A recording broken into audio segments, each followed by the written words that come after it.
तब हो भैया का हो? आज मनोज जी जुटल बानी। हाँ अब बड़ी चुटकुला यहाँ के जानीला। तो कहा हो मनोज जी। आज हंसे के डॉक्टर साहब के मन करत हन ठठा के तनी। हाँ हाँ हाँ। अब भाई लोग ये वो ऐसा कथा बा कहानी बा जौन मनोज जी कहब कि वो हंसावे खातिर खाली कहल जाता। रउरा सभे जात पात चाहे केहू अपना पर मत ले जा। हाँ हाँ बोली मनोज जी।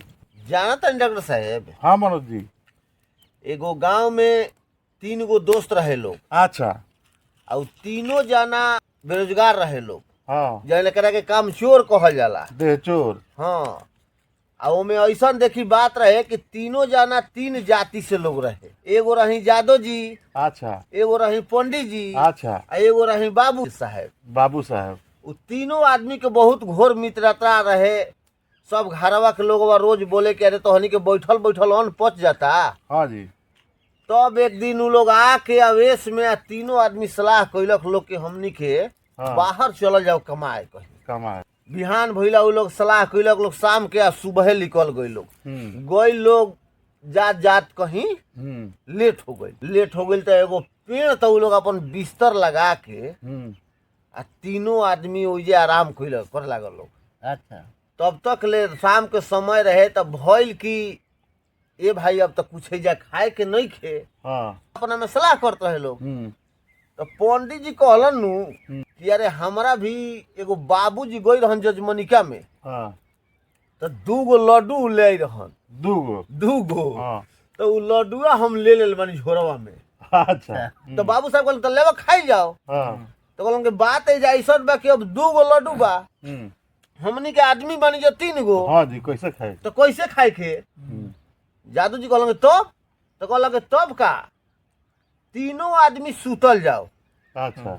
आ जे रात में सबसे बढ़िया सपना देखी नु हाँ। उहे बिहान लड्डू खाई। अच्छा। तो बाबू साहब कहलन कि ठीक बा। हाँ। रात के भाई उ लोग तीनों आदमी सुत गए लोग।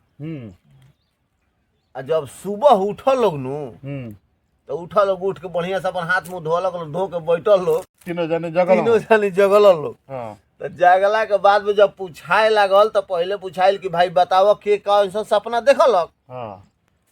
तो पहले बहाइल कि भाई पंडित जी से कहल कि रउए बाबा कही। तो कहलक ना पहले हम ना कह, पहले यहाँ के बाबू साहब सबसे अथी बानी, पहले बाबूए साहब कही। हाँ जी। तो बाबू साहब बेचारू कहलन कि अरे देखी ना तू लोग अथी नींद में सुता रहा। हाँ सुता रह। आ हम उहे एगो जाके बगल के गांव में गईनी। हाँ।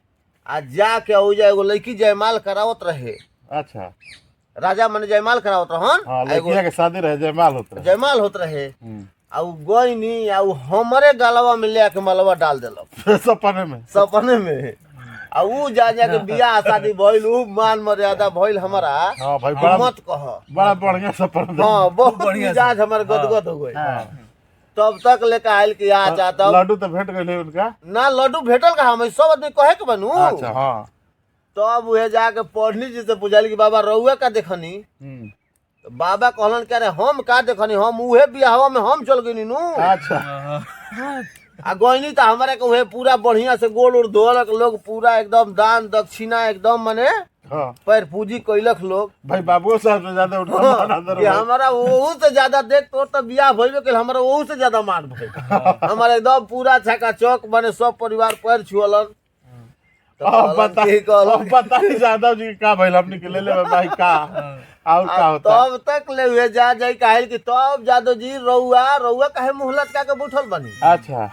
कहलन कि हम बस हमार नाम लेबो तो हम मार के वही माने होश बिगाड़ देब। काहे? कहल काहे तारा लोग के नींद लागल, हमारा भूखे नींदे न लागत रहे। वो एगो गाछी पर से बानर उतरल आ उतर के ध के गर्दने पर लात दे देलक। कहलन पंडित जी काहे खाती?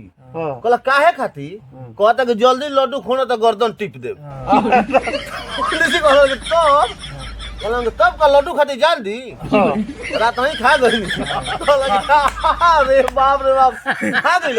अरे ये को बुनियो ना छोड़ा। कहल ये को बुनिया ये को दाना छूटा तो दोबारा गर्दन टिप दी। कहल कि जल्दी खो लौकी ना सवेरे हुई गर्दन टिप दे। हाँ भाई लौकी तो दोनों जने के हुक। तो यही से भाई लोग सब एथी पे मतलब जा बुद्धि के करो बाखरा ना हो, बुद्धि में बंटवारा ना होला। बुद्धि में बंटवारा। कहानी के मेन उद्देश्य रही है कि बुद्धि जे करब ओकरा में बंटवारा ना होला, जात पात से कोनो चीज लेवे जात के पात ना। से भाई कोनो ई सब दिल फरुआ सब मतलब